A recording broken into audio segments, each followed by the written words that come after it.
Okay, people, I think it was during a live stream someone brought up the fact that WatchMojo just did a 20 greatest fighting games list. The 20 greatest fighting games ever. I should check it out.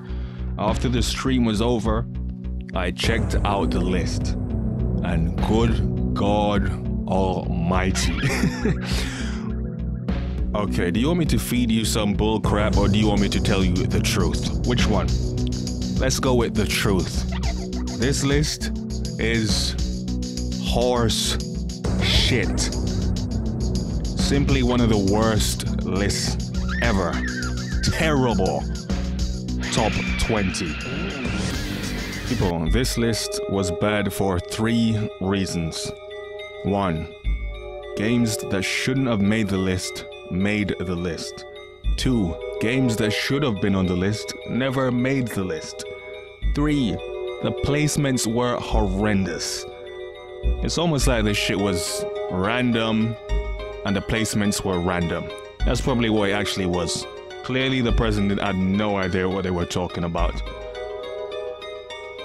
You know, the excuse for this is always a casuals list. Hey, newsflash, me, the guy talking, I've never been to an Evo. I've never been to any of these tournaments. I do not play fighting games 15 hours a day, nor do I stream 7 days a week. I am not a pro gamer. Essentially, I'm a casual gamer. Most people I know are casual gamers. And guess what? None of these quote-unquote casual gamers think this is valid. This was absolutely silly. Let's start with one of the biggest howlers in this video. Tekken 3. Essentially what was happening here, people, is they were taking the best game from each series. So essentially each game was representing a series. So Tekken, the Tekken series, in the top greatest 20 fighting games, made it at number... Oh wait, Tekken never made the top 10. The Tekken series made it at number 11 in the greatest fighting games ever. Now, just from that, this list is automatically invalid. That is absurd. Can you actually think of 10 fighting game series that are better than Tekken? So from then on, you gotta know it was downhill from there.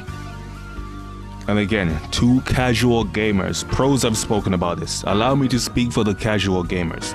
Is there any casual gamers on this planet listening to this video right now that thinks Skull Freaking Girls is better than Tekken and Mortal Kombat?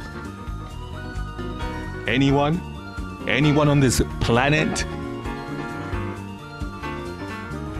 Dead or Alive.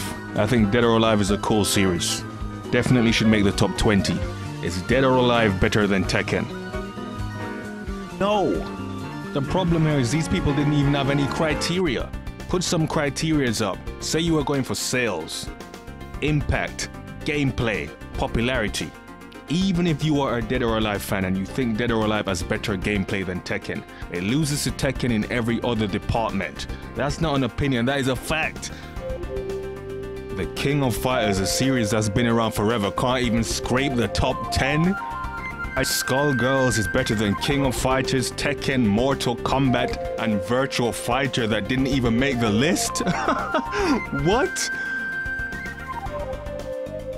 No Capcom versus SNK 2? Good God Almighty. I'm sorry for not sugarcoating this shit and saying it's okay, it's good. No, this is terrible. This was a random list done by a random person that knows absolutely nothing about the impact of games or fighting games in general. Dragon Ball Z Fighters. Excellent game. Hell, Budokai 3 was an excellent game. How long has Dragon Ball Z Fighters been around for it to be above something like a Mortal Kombat, a Mortal Kombat 9, a Tekken 3 or a Tekken 5? Are you serious? Street Fighter 2 is a fighting game that got this whole thing popping, got it banging. That's the game where everyone stood back and say, oh shit, fighting games are sick. How are you gonna put a game in front of Street Fighter 2, or you could put Super Street Fighter 2 Turbo? Either way, that should have been the #1 game. Everyone knows this. Why are we trying to erase history? So because a game's popular now is the best? Let me ask you a question. If you're doing the greatest video games ever, and because Fortnite is popping right now, are we gonna put Fortnite as the best video game ever? How about this? Fortnite wouldn't make my top 100 games. Honestly, I don't know what these people were smoking or what they were drinking, but I need some of that shit. That's some good shit. Virtua Fighter, the first 3D game that put 3D games on the map. Without Virtua Fighter, there's no Tekken. Virtua Fighter didn't even make the list. Some random robot game came in when you could have easily put Bloody Roar. Yeah. You wanted my opinion? Here it is. This was bad. Very bad. Honestly, you should have just called it WatchMojo's favorite 20 fighting games. Then that's it. There's absolutely no problem there. The 20 greatest fighting games ever in that order? Nope.